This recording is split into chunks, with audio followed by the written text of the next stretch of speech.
Hello dear students, I am Sasikant Gupta and welcomes you on PharmaVision Academy। आज हम पढ़ने जा रहे हैं क्लासिफिकेशन ऑफ एल्केलाइड्स।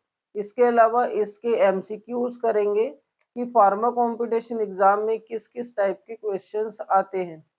ये टॉपिक अपने आप में बहुत ही ज़्यादा इम्पोर्टेंट टॉपिक है। आप कोई से भी फार्मा कंपटीशन एग्जाम का प्रीवियस ईयर का क्वेश्चन पेपर निकाल लें, यहाँ से क्वेश्चंस आते ही हैं। इसके अलावा सेमेस्टर एग्जाम में, सेशनल एग्जाम में एमसीक्यू जो पैटर्न पीसीआई ने डाला है उसमें भी यहाँ से क्वेश्चंस आते हैं। तो ओवरऑल इस थ्योरी को पूरा पढ़ेंगे, इसके क्लासिफिकेशन के बेस को, इसके एग्जाम्पल्स देखेंगे और लास्ट में हम इस लेक्चर में इसका एमसीक्यूज सॉल्व करेंगे। तो देखते हैं एल्केलाइड्स की क्लासिफिकेशन में जितने भी एल्केलाइड्स कंपाउंड हैं उसको उसके केमिकल स्ट्रक्चर के बेसिस पे क्लासिफाइड किया गया है। मींस उसके न्यूक्लियस के बेसिस पे, उसके न्यूक्लियस में जो स्ट्रक्चर, उसके स्ट्रक्चर में जो न्यूक्लियस पाई जाएगी उस न्यूक्लियस के अकॉर्डिंग उस पर्टिकुलर कंपाउंड को क्लासिफाइड किया गया है और उसी कैटेगरी में उसको रखा गया है। सपोज इंडोल रिंग किसी में पाया जाएगा तो इंडोल रिंग जिस प्लांट के मेजर केमिकल कॉन्स्टिट्यूएंट के केमिकल स्ट्रक्चर में पाया जाएगा वो सारे के सारे कंपाउंड्स को इंडोल एल्केलाइड्स बोलेंगे।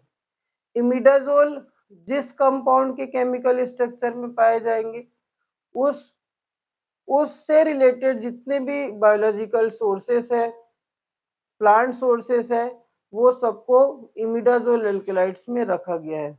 इसी प्रकार से प्यूरिन, पायरिमिडीन, अलग अलग टाइप से इसके क्लासिफिकेशन है। तो classification based on nucleus, classification based on nucleus. तो फर्स्ट क्लासिफिकेशन में है tropane alkaloids, tropane alkaloids. Tropane alkaloids में आता है एट्रोपा बेलाडोना,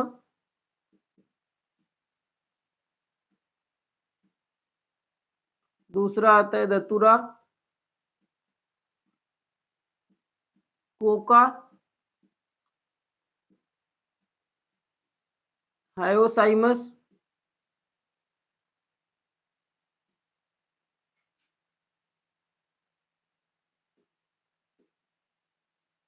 डुबोशिया। ये 5 प्लांट है, और भी प्लांट्स है लेकिन हम उसी प्लांट्स को स्टडी करेंगे जिसमें इंपॉर्टेंट क्वेश्चंस आते हैं, जो entrance exam point of view important है। तो ये 5 प्लांट का नाम आपको याद रखना बहुत जरूरी है। दूसरा आता है क्विनोलिन एल्कलाइड्स। क्विनोलिन एल्कलाइड्स में आता है सिंकोना एंड कैम्टोथिका। इसको कैंसर ट्री भी बोलते हैं, एंटी कैंसर मेडिसिन ऑब्टेन किए जाते हैं यहाँ से। इसके बाद आता है आइसोक्विनोलिन एल्कलाइड्स।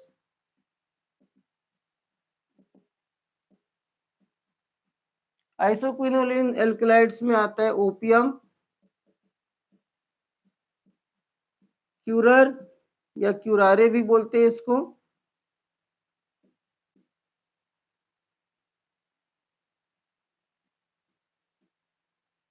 इपेक्वाना। ये 3 प्लांट्स आता है। इसके बाद आता है अर्गोट इंडोल एल्कलाइड्स, इंडोल एल्कलाइड्स। इंडोल एल्कलाइड्स में आता है अर्गोट, नक्स वोमिका,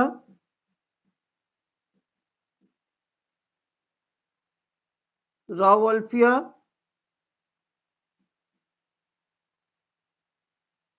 रावोल्फिया। इसके बाद आता है आपका अर्गोट, नक्स वोमिका, रावोल्फिया।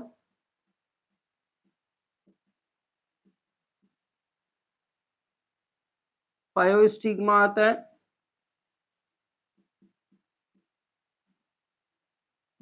इसके बाद आता है Vinka.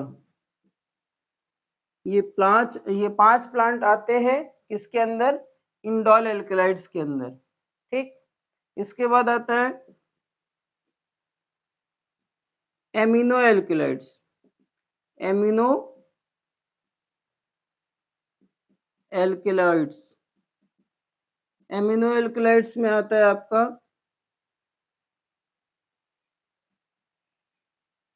Areca nut,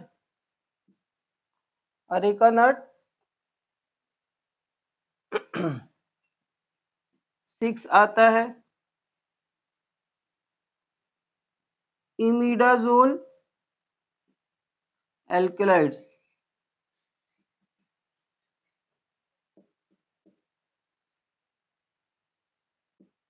imidazole alkaloids में आता है,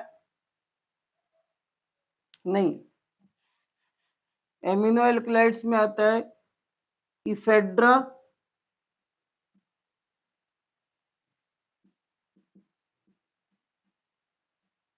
and colchicine.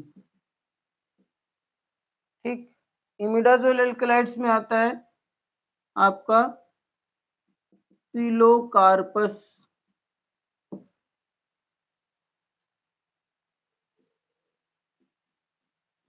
Pyrimidine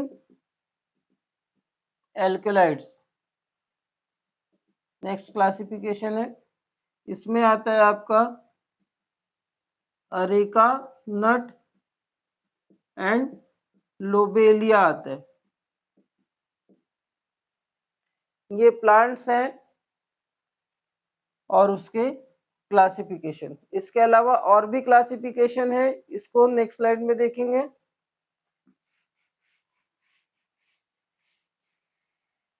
pyrimidine alkaloids के बाद आता है आपका 8th नंबर का आएगा प्यूरिन एल्केलाइड्स।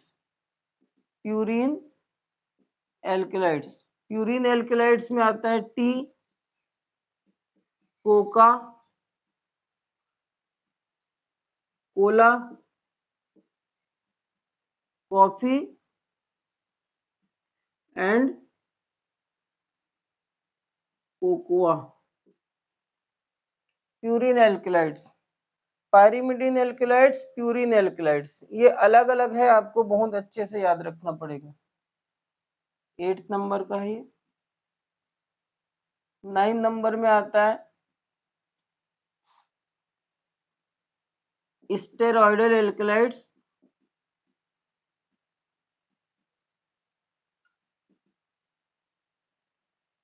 स्टेरॉयडल एल्केलाइड्स में आता है आपका अश्वगंधा,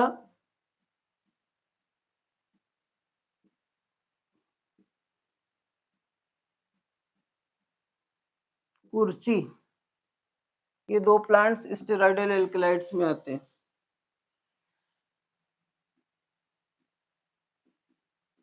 डाइटर्पिन्स,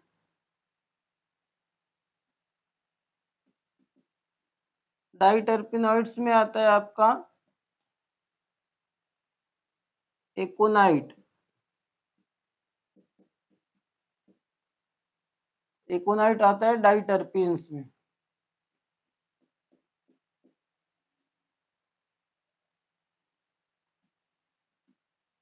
क्विनाजोलिन एल्केलाइड्स,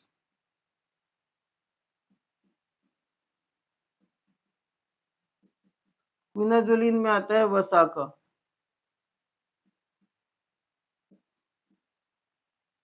ठीक, तो ये सारे क्लासिफिकेशन है एल्केलाइड्स के, यहाँ से एमसीक्यूज आते हैं। तो किस तरीके से एमसीक्यूज आते हैं देखते हैं, कौन कौन से एमसीक्यूज किस किस पैटर्न में आता है। तो क्वेश्चन अलग अलग पैटर्न में आता है, कभी कभी आपको डायरेक्ट क्लास दे देगा, उसके एग्जाम्पल्स पूछ देंगे। ठीक, कभी कभी एग्जाम्पल दे देगा, कौन से क्लास का है ये पूछ देगा, और कभी कभी आपको ये पूछ देगा कि इस पर्टिकुलर सोर्स में कौन सा न्यूक्लियस पाया जाता है। तो अगर न्यूक्लियस पाया जाता है बोला है तो भी आपको ये क्लास ही पूछ रहा है, इस बात को ध्यान रखना है। अभी क्वेश्चंस करेंगे उसमें क्लियर हो जाएगा। अब देखते हैं इसका एमसीक्यूज। तो एमसीक्यूज में अलग अलग पैटर्न का आपको क्वेश्चंस मिलेगा, लेकिन इसमें सबसे ज्यादा इम्पोर्टेंट है उसके क्लास और उसका एग्जाम्पल। अगर आपको क्लास याद नहीं होगा और एग्जाम्पल्स याद रहेंगे तो भी गड़बड़ है। एग्जाम्पल्स याद नहीं है, क्लास याद है तो भी गड़बड़। दोनों केस में प्रॉब्लम हो सकती है, दोनों केस में क्वेश्चन सॉल्व नहीं होंगे। तो फर्स्ट देखते हैं, हर एग्जाम में क्वेश्चंस पूछने का लेवल अलग अलग होता है, मैं आपको हमेशा बताया हूँ। आप फार्मासिस्ट का एग्जाम दिलाएंगे, डीआई का एग्जाम दिलाएंगे, जीपेट का एग्जाम दिलाएंगे, एग्जिट एग्जाम का, टॉपिक सेम रहेगा लेकिन उसके पूछने के तरीके अलग रहेंगे, उसके लेवल, उसके टफनेस लेवल अलग अलग रहेंगे।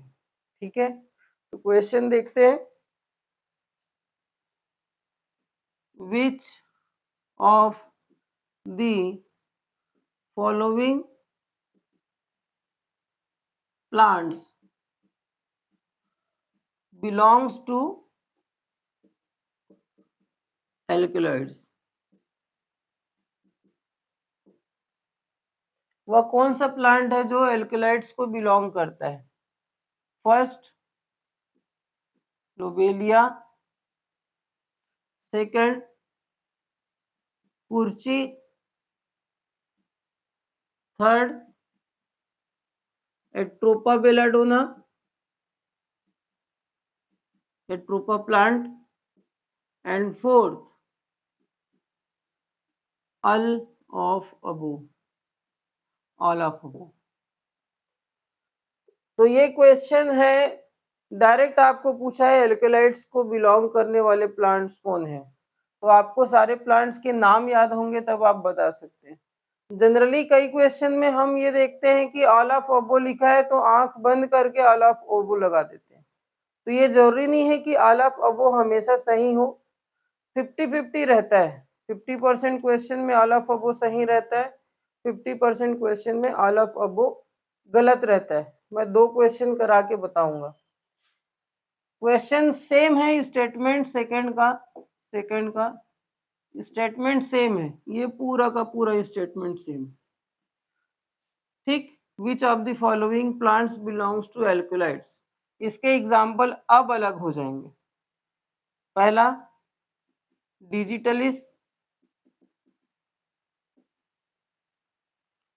सेकंड एलोए, थर्ड मॉर्फिन या फिर ओपियम बोल सकते हैं, opium, and fourth all of एबो।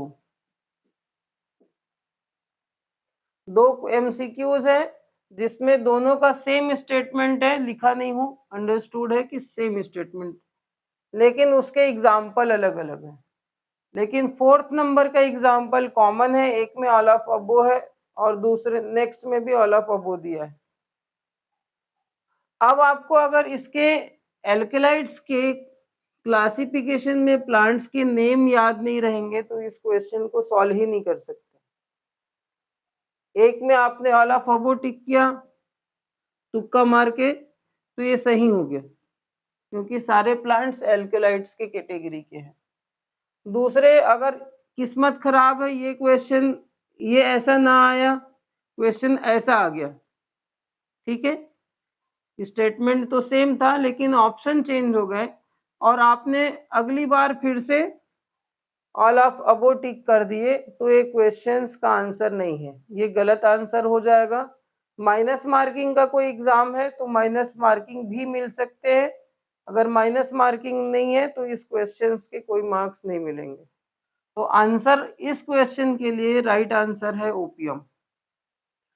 ये दोनों डिजिटलिस और एलोए ये ग्लाइकोसाइड के क्लासिफिकेशन में आते हैं। ठीक, तो इस तरीके से क्वेश्चन पूछ सकता है, बहुत इजी क्वेश्चन है ये, क्वेश्चन फार्मासिस्ट या फिर एग्जिट एग्जाम में आ सकता है। थर्ड क्वेश्चन करते हैं। Question third, the drug having quinoline ring in their chemical structure। वो कौन सा ड्रग है जो क्विनोलिन रिंग, जिसके केमिकल स्ट्रक्चर में क्विनोलिन रिंग पाया जाता है? फर्स्ट ऑप्शन एकोनाइट,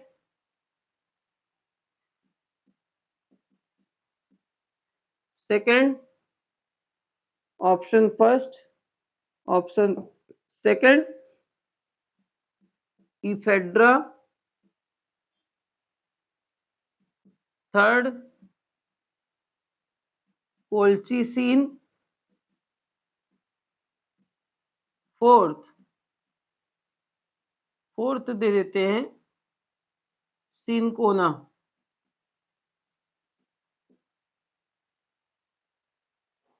सिनकोना, तो सिनकोना प्लांट्स के क्लासिफिकेशन में हमने देखे थे, क्विनोलिन की क्लासिफिकेशन में सिनकोना और कैम्प्टोथिका, ये दो ऐसे प्लांट्स हैं जो किसके अंदर आते थे? क्विनोलिन एल्कलॉइड्स के अंदर आते हैं। तो डायरेक्ट आपको क्वेश्चन ये नहीं पूछा है कि विच of the following plants is example of quinoline alkaloids, घुमा के आपको पूछा है क्या कि किसके केमिकल स्ट्रक्चर में क्विनोलिन रिंग पाई जाती है। तो आपको क्लासिफिकेशन अगर याद होगा तभी आप सिनकोना टिक करेंगे, अदरवाइज कोई सभी आंख बंद करके भगवान का नाम लेके आप टिक करेंगे तो गलत होने की चांसेस सबसे ज्यादा होंगे। ठीक है, कभी भी एमसीक्यू एग्जाम में अगर आप तुक्का मारते हैं तो 8 से 10 क्वेश्चन में से एक क्वेश्चन सही होने की चांसेस रहती है, प्रोबेबिलिटी रहता है।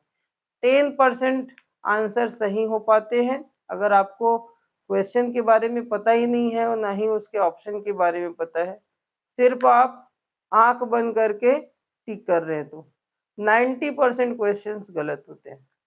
ठीक है, नेक्स्ट क्वेश्चन किस तरीके से आ सकता है? फोर्थ, एकोनाइट, या फिर एक और एग्जांपल ले लेते हैं, इफेड्रा इज बिलोंग्स टू। इसी क्वेश्चंस को मैं इसका लेवल बढ़ा के क्वेश्चंस इजी करके या टफ करके दे रहा हूं। पहला easy question, alkaloids, second carbohydrate, third resins,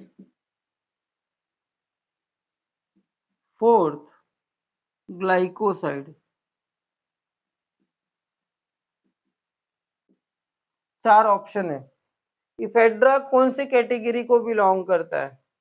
तो क्लासिफिकेशन आपने जस्ट पढ़ा है, किस क्या पढ़ रहे हैं अपन?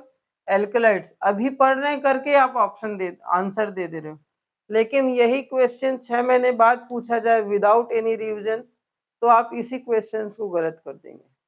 तो रिविजन बहुत जरूरी है। आज आपने पढ़ा है, आज याद है, लेकिन आज से 10 दिन बाद वो कितना याद रहेगा वो आपके पढ़ाई पे डिपेंड करेगा कि आपने उसको काम चलाऊ पढ़ा है कि बहुत अच्छे से पढ़ा है।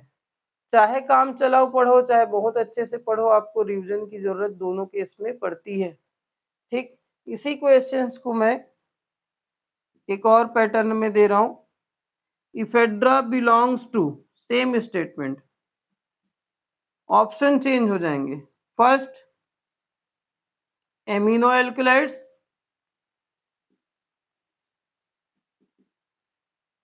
सेकंड प्रोपेन एल्कलाइड्स,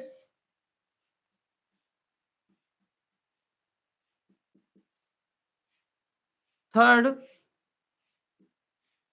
प्यूरिन एल्कलाइड्स, और फोर्थ इंडोल एल्कलाइड्स।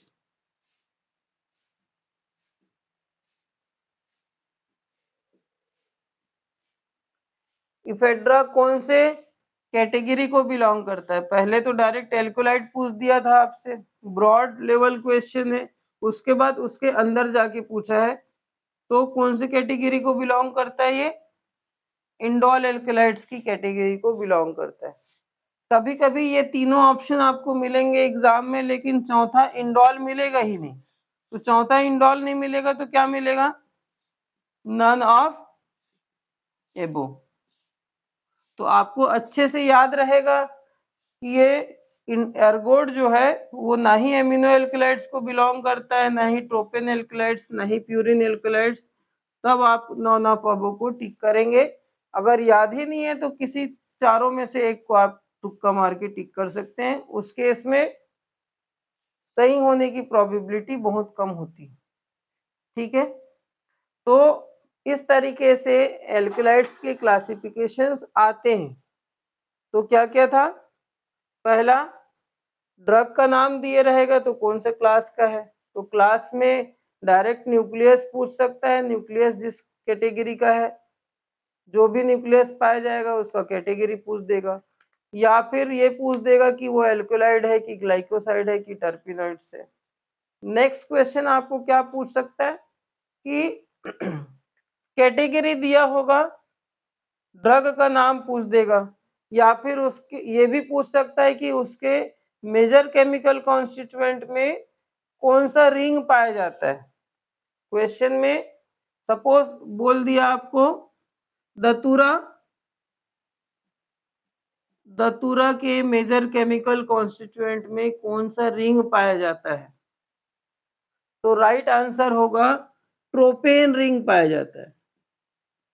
ट्रोपेन रिंग, और ट्रोपेन रिंग पाए जाने की वजह से दतूरा को हम ट्रोपेन एल्कलाइड्स की कैटेगरी में रखे। ठीक, तो ये जो 4-5 पैटर्न मैंने आपको बताया है, 3-4 पैटर्न, यहाँ से क्वेश्चन हटेंगे नहीं, और इसी पैटर्न में आप कभी भी किसी भी सोर्स से एमसीक्यू सॉल्व करोगे तो इसी पैटर्न में मिलेगा। ठीक है, चाहे आप प्रीवियस ईयर का जीपेट एग्जाम देख लो, ड्रग इंस्पेक्टर का एग्जाम देख लो, अपकमिंग एग्जिट एग्जाम में डेफिनेटली एल्कोलाइड के क्लासिफिकेशन से एक क्वेश्चन आएगा, 100% श्योर है, 100% गारंटी। ठीक है, तो बहुत अच्छे से एल्कोलाइड्स के क्लासिफिकेशन आपको याद रखने हैं। याद रखना और रिवाइज करना ये दोनों अलग अलग बातें हैं।